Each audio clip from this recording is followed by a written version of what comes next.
Welcome into another episode of the News4JAGs podcast. I'm Jamal St here alongside Justin Barney. All right, Justin, big news, big money news. Big news. Trevor Lawrence, staying with Jags 5 more years, $275. You thought it was going to get done before the season started. It did. Just came out of mandatory minicamp, and you and I on vacation or out of the area, and boom, Trevor Lawrence signs on the dotted line. And I don't understand the criticism of people. We'll get to that in a minute of the Trevor news. I think they look at what Trevor's done so far in his career, which has been up and down. It's been up and down. And the number, $275 million, is extreme, but cost of doing business. It is the cost of doing business. Look, if you want to play the game, you have to pay to play. And at some point, those rookie contracts come to an end. It's a 5-year extension, so it's almost like a 7-year contract. It still keeps the next 2 years of that rookie deal before this $275 million contract really kicks in. So then you can also look at it that way, like this is a 7-year commitment to Trevor almost. All right, so let's kind of work through this thing rung by rung, because obviously the contract is a monster money-wise, but there's also some people that are questioning even giving him this extension of that kind. So where do you want to start? You want to start on the financial end? You want to start on the football field Let's go to the financial end, All right, because I think there. people, when I see comments and stuff on our stories or on social media, it's like, oh my God, that Trevor could pay for a third of the stadium cost. Why are you giving Trevor this much money? Well, it's a lot of money. Trevor's now the highest paid guy in terms of player in the NFL, right? Yeah. $55 million a year. That matches Joe Burrow in terms of annual salary per year.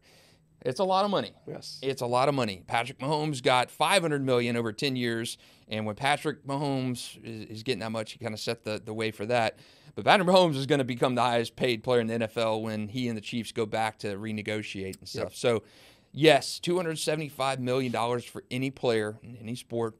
A lot of money. For Trevor Lawrence, a lot of money. Yes, it is. This contract does not start today, does not start last week. This contract starts 2 years from now. That contract is going to not be the highest in the NFL when it actually starts. Nope. So this contract was a necessary evil. They found their franchise quarterback, which they've not had, and you can make the case since David Garrard, Mark Brunell kind of days. They were going to pay Trevor Lawrence. They think his best football is in front of him. I have no problem with this contract, and I know the numbers are obscene to people, and Trevor's not justified. He does not deserve a contract like that, but we'll get into it. Trevor Lawrence earned this contract. The cost of doing business, if you want to have an NFL team with a quote-unquote franchise quarterback, that's the going market for franchise quarterbacks. Trevor Lawrence is going to get this money from the Jaguars. It was a wise deal. They locked him in now as a cost-effective deal. Right now, future-proofed in a sense against market corrections in the next few years. Salary cap's going to continue going up, and I think they did what they had to do in getting Trevor under contract right now. I think you're right. Look, I know $275 million scares a lot of folks, but the one thing that I think I wrote a story on News4JAGs.com, and you kind of don't look at it for face value. So while $275 million is a ton of money, a lot, but you have to also take into context with this thing that the NFL salary cap has taken big jumps over the years.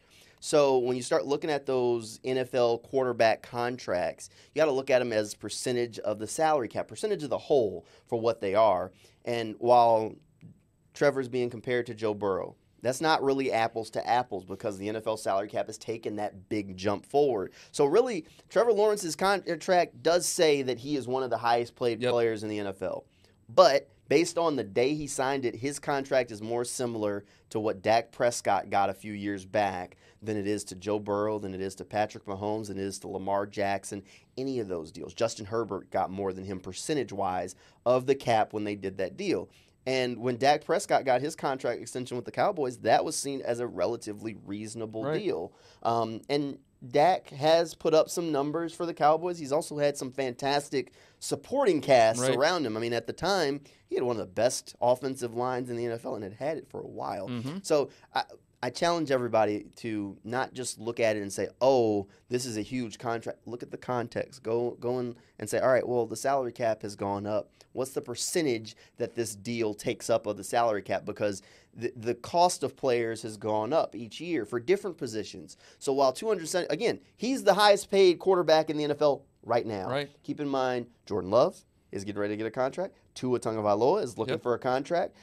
Dak Prescott is looking for another contract. All three of those guys very likely are going to jump in front of Trevor in short order. So it's actually very good that Trent Baalke got this deal done when he did, because the price of that quarterback market is about to crank up to the right, something drastic when those contracts start falling together. Yep, and it always happens that way. Yeah, you're the highest paid player in the NFL right now, but how many times have we seen that? When Patrick Mahomes' 10-year, $500 million deal, $450 million deal, it was just obscene, and you're like, oh my God, what are the Chiefs doing? Well, I mean, Patrick Mahomes is an unbelievable quarterback, and now his contract is averaging like $46 million a year, something like that. He's not the highest paid in terms of annual average contract value.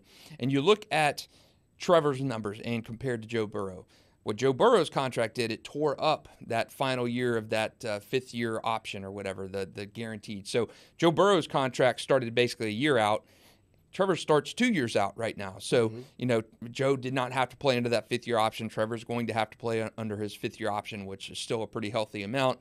And then in 2026, that new contract takes effect. So, again, Joe Burrow's contract a little bit different. You referenced, the percentage of the salary cap, a little bit different than what Trevor's is. Again, you're talking 2 years out from now. We saw what the salary cap did last year in terms of jumping up what those guys are making. I think the cap went up 10, 12% in one offseason. What's it going to be like 2 off seasons from now when that cap jumps up again? I mean, when COVID came, that salary cap didn't jump up that much. So when you're talking about the ratings boom and everything, the NFL TV contracts, that salary cap is going to continue to go up. And how would you like to be trying to wait after tagging Trevor on a franchise tag deal in 2026 instead of having that contract locked in when the average market for quarterback salary jumps to $65 million average a year? So, again, a necessary evil. Yes, it's a lot of money. Trevor's not been the generational quarterback through his first 3 years. I get it. But again, the cost of doing business, same thing as a stadium deal. You're going to have to kick that money in. You're going to have to spend to have. And Jacksonville, the city, is doing it, and the Jaguars organization is doing it to lock in their franchise quarterback. All right, I think you started us to our next topic there. You kind of dip your toe in the water of the generational quarterback topic, which I think is the other thing that a lot of people are talking about when it comes to the quarterback situation. If you've listened to this podcast, you've heard me go on a rant about that generational where I hate it. I think it's just – but nonetheless, he was tagged with that. And I think the play – we'll say Trevor Lawrence's quarterback play is one of the other talking points around this thing, because it has been very up and down. And the one thing before we even dive into it, if you're listening to any national media person that is evaluating this deal, I want to remind you, just very quickly, and I'm not going to go on my soapbox on this one, I promise. I want to remind you, they're not watching the games. They tell you left and right that they don't watch Jaguars games, so why the hell would you listen to what they think about Trevor Lawrence? If they have not, we've watched every throw. I don't think Trevor has taken very many throws in practice that was open to watch that I have not seen. And you're going to listen to people that don't go to the games, don't watch the games on Sundays. They watch the highlights and read the box scores. Don't do it. They don't know what they're talking about. Like, just plain and simple. Who was it, Chris Sims last year, or somebody that mentioned something about the Jags moving to London? Candidates still. It keeps popping up, and Shad has said at left and right that it's not happening. Yes. So these national talking heads are not educated about your favorite team. So why would you listen to what their context is? Because they have nothing to back it up besides, oh, well, he didn't throw for this amount of yards. Hey, did you watch the game? Did you watch the game that you claim you know before you evaluate this thing? So, all right. So don't make me get on my soapbox about that. I hate people that are just going to come with some evaluation from a box score. So let's talk about Trevor. So here's one of my things that I think that I just want to throw out there. So everybody likes to, like, we talk about Urban Meyer as like he's the boogeyman, and that season was a lost year. Why is it that we can like all agree in like conversation that Urban Meyer was awful, that season should just be wiped from the history books, it doesn't count for anything? It was like Trevor Lawrence had a lost rookie season. I've heard more than one person basically say that he was essentially a rookie when Doug Peterson rolled in, but still somehow people are counting that season against him. How does that work? Still a professional player. Come on now. I think that team. He was throwing to Laquan Treadwell. It was a bad year it all was around. The roster was bad. Again, there was a 1-15 team. It was a 1-15 team that got the Jaguars, Trevor Lawrence. Yep. So yeah, there were holes upon holes upon holes on that team. And then you add the Urban Meyer experience to it. I don't know. And I look at the team that Dave Caldwell inherited. I mean, it was almost a tear-down job to the studs type of team. They responded by drafting Luke Jokel with the rebuilding pick, and he did not pan out. So, yes, the Jaguars, when Urban Meyer and Trent Baalke got together for that year, the 2021 year, was, I would say, probably the second worst roster in Jacksonville history. And that's saying something because it's a bad team. And then you add in the Urban Meyer disaster factor. Yeah, so Trevor was going into a system with the dysfunction of Urban Meyer as a head coach. Terrible. We saw that. A roster that was stripped to the studs in terms of ability on that team. Not a good team. And you had a guy who was billed as a generational kind of guy, did not come in, get the best coaching, and didn't have a lot of talent around him. And yeah, I do think that the hype for Trevor Lawrence really, I think, has almost made Trevor, in a sense, seem like a bust or whatever, just because that hype was so big with Trevor coming in and generational kind of stuff. So I don't think Trevor, and I've been guilty of it as well, was given truly that fair shake. I mean, he came into a terrible situation, probably the second worst roster in Jacksonville's history at that time in terms of players all over the place. So, yeah, I do think that he probably wasn't given a fair shake, but I do think the argument of we expected so much from Trevor, he should have been able to overcome these mistakes, applied a little bit, and he wasn't. He just wasn't ready for that. And I can understand that. Look, there are things about Trevor's game he still needs to fix. There are some untimely fumbles, some plays that he tries to force still to this day. And this is 3 years into his NFL career. So we still see some of these mistakes along the way. But I think my biggest arguing point, as people kind of throw out some of the things about the numbers and maybe the up and down parts of his play, are, all right, let's talk about the supporting cast around. Like, again, I compared his contract percentage-wise. It pairs well with Dak Prescott. Dak was playing behind, at the time, one of the best offensive lines in the NFL, and an offensive line that contained probably two guys that are going to be making arguments to be in Canton one day, at least two, and other guys that were near the top of their position at that time. So now, again, and that's not even getting into who he's throwing the ball to. He's throwing the ball to some really good receivers. Dak Prescott's been surrounded by talent. So has Joe Burrow. So has Patrick Mahomes. I mean, Justin Herbert walked into the league tossing to, like, Keenan Allen is slept on as a really good receiver. They've been surrounded by these fantastic supporting casts. And that first year, Dan Arnold showed up as the savior, the offensive savior. I mean, they were excited. We literally did these podcasts that year. I think we started doing them that season. And at one point, Dan Arnold was the best offensive weapon on that team, the most consistent guy they had. And, I don't know if Dan Arnold has played since he left Jacksonville. I really don't. Yeah, I remember he went. I don't know. I don't even know what happened. He was a free agent. I think he's done. I don't know. He was. Urban liked him because he was a great locker room guy. And that's great. So again, that season, all right. Let's go through his pass catchers that year. That year, he was throwing the ball to DJ Chark, who was coming off of a 1,000-yard season, but he had injuries that season and has never really surfaced again. Laviska Shenault, who the Jaguars eventually traded to Carolina. Carolina was awful. He couldn't even play there, and now he's out in Seattle trying to see if he can, probably his last shot in the NFL or one of the last shakes he's going to get for real. Marvin Jones. Marvin Jones Jr., who stayed in Jacksonville for a little bit, was on his last leg. Clearly was not the prime player that he once had. You had Dan Arnold at tight end. They had brought in Chris Manhertz, who's not a pass catcher. He's a run-blocking guy. First touchdown catch of Trevor's career, though. That's a trivia question one day. You had James Robinson in the backfield. You had Travis Etienne, who they had drafted, but he missed the whole season with the Liz Frank injury. It's not a who's who. Right. It's not a who's who. It was a rebuild for real. But and let's think about it even to date. So then the next season, Doug Peterson comes in. They retool the offense a little bit. You bring in Evan Ingram, who did come with question marks, but that worked out. You bring in Christian Kirk, who had never been a 1,000-yard receiver before. You bring in Zay Jones, who had kind of been the savior in Vegas the year before, made some big plays, but has never been like a go-to guy as a receiver.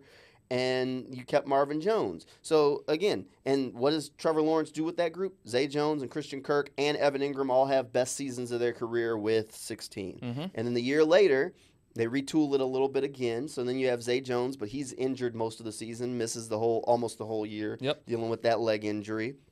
You bring in Calvin Ridley, that's its own thing. We could probably spend a whole hour sitting here doing that. Christian Kirk missed the end of the season, but had been dealing with that injury for most of the season, so it wasn't the Christian Kirk you knew. Evan Ingram goes out and has another best season of his career. And then you got Travis Etienne kind of in there, Brenton Strange, Tank Bigsby trying to figure out life as a rookie in the NFL. I mean, so that supporting cast, again, wasn't necessarily the best. And I mean, I'll blame injuries for some of the issues last season. So then you fast forward to this year, and I'm like, and everybody's freaking out because maybe Calvin Ridley's gone, and they're saying, and like Buffalo hates Gabe Davis because they're like, he disappears.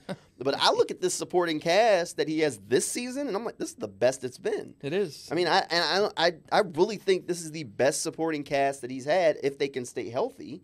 So I just think, and if you talk about any of these other quarterbacks that you're talking about are top guys in the league, I really challenge you to like look at the supporting cast around them. And we're just talking pass game. I'm not even getting into the offensive line. Right.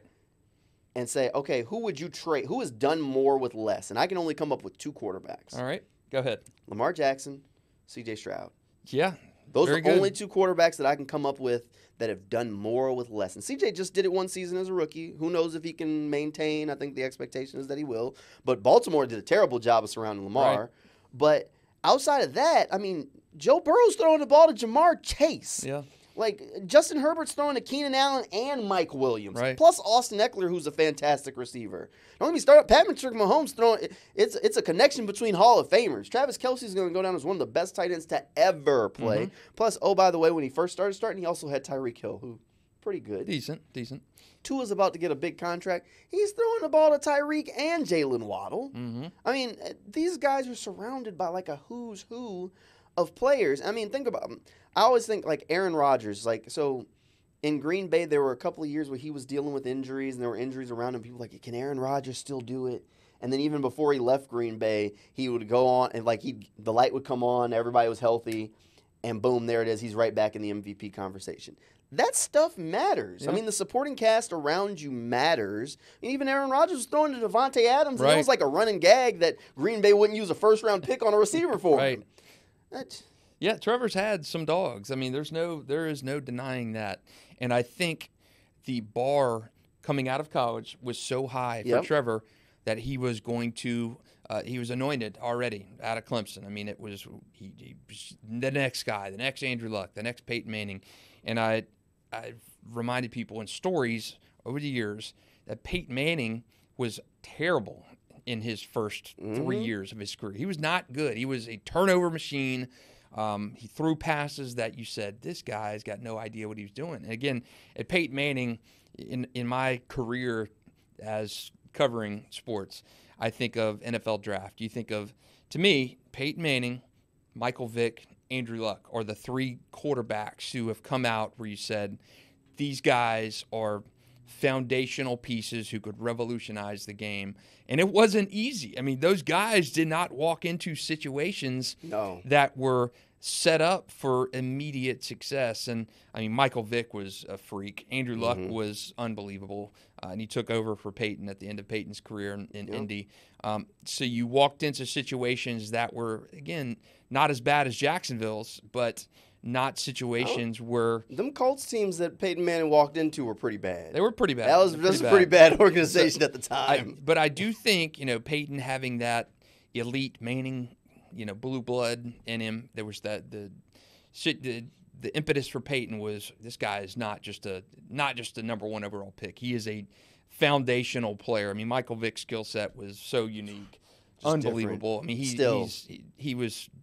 I mean, to me, Michael Vick was a guy you had to have seen to believe. Like, this guy is a game changer. I mean, total game changer. Especially with the way they were playing back then. With such the defenses were so heavy. He was just running around, a little guy out there faster than everybody. And then Andrew Luck, and Andrew Luck was the guy. Fantastic. I mean, he transcended. So you have, to me, those three guys when you talk generational kind of player, and you expected Trevor Lawrence to kind of be, but people don't remember Peyton Manning. His first years of, they see Peyton Manning, going to Super Bowl with the Colts and winning a Super Bowl with the Broncos. And you're like, Peyton Manning, I mean, that guy who Trevor Lawrence is being compared to. Trevor Lawrence, I mean, Peyton Manning, his first 3 years in the NFL were some of the most prolific in terms of total turnovers in NFL history. History. And I think that the standard was so high for Trevor Lawrence, especially now on social media and highlights everywhere and access, that he was never going to be able to fulfill that. And his stats with Peyton Manning, his first 3 years, very comparable. Very comparable. There were 11 quarterbacks in the NFL, and I saw this from the Elias Sports Bureau stat. 11 quarterbacks in the NFL since 1978 to come into the league and have more turnovers than Trevor Lawrence's 60 in their first 3 years. Trevor Lawrence, 60 turnovers in his first 3 seasons. Which is a lot. That's staggering. That's unbelievable. Blake Bortles, Mark Sanchez had 63 apiece. Okay, so you're thinking, oh my God, you lumping Trevor into Blake Bortles and Mark Sanchez territory. John Elway had 61. So I mean, there were guys. Warren Moon had in the 70s. Peyton Manning had more. I mean, in the high 60 range. His first 3 years in the NFL. So 3 Hall of Famers have had more turnovers than Trevor Lawrence in his first 3 years in the NFL. And again, you got guys the other end of the spectrum, Mark Sanchez, Blake Bortles.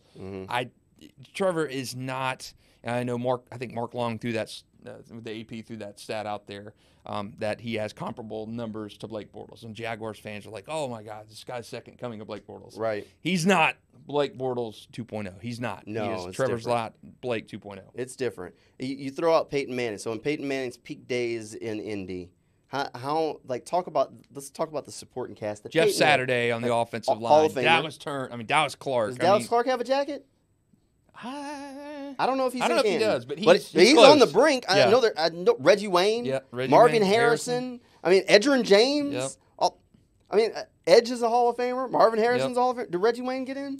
Reggie Wayne's been a finalist a couple times. I don't know if Jeff Saturday definitely has a jacket. Dallas Clark's probably going to have a conversation at some point about trying to get in there. I mean, that offense was guys. And I mean, even when he went to Denver, he was thrown. He made it a point to get me Wes Welker here. Get me Emmanuel Sanders. He already had Demaryius Thomas, who was a really good receiver. I mean, he was surrounding himself with talent that he knew he could work with because they were already really good. John Elway, another one, 61 turnovers in his first 3 seasons to Trevor's 60. I mean, John Elway, who did he have with him? I mean, Terrell Davis. Terrell Davis, Rod Smith, Ed McCaffrey. It's offensive line. Shannon Sharp was there. Yeah. Hall of Famer. Okay, all right. Here's my question for you. All right, so since we're talking about these quarterbacks that were surrounded by Hall of Fame talents, of the supporting cast, the players, any of them that Trevor has played with, who has the best chance at making it into Canton?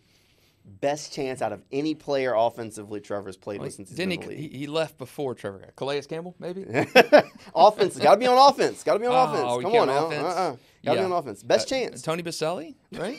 So, no, there's nobody. There's nobody. Nobody. I mean, if I had to say best chance, I mean, Evan Ingram would have to have a crazy end to his career if he could keep this up for the lifetime of 2 contracts, maybe. Maybe as a tight end he could sneak in.